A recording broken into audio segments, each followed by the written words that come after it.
যাদের হরিনাম করার সময় নেই, এতটাই কাজে ব্যস্ত যে হরিনাম করার মতো সময় নেই, তাদের কি হবে?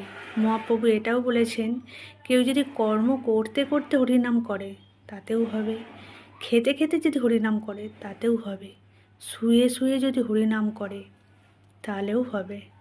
কারণ আমরা প্রতিদিন কি করছি সবার একটা করে খাতা আছে, জাবদা খাতা আছে চিত্তগুপ্তর কাছে।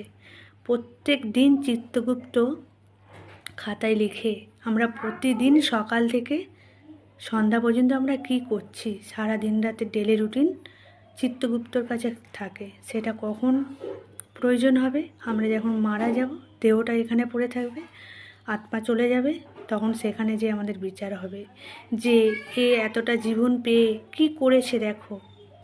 তো কেউ যদি সময় না পায়, খেতে খেতে ঘুমোতে ঘুমোতে পথ চলতে চলতে ভগবানের নাম করে, সেটাও তো খাতায় লেখা হবে, সেটাও তো চিত্তগুপ্ত খাতায় লিখবে।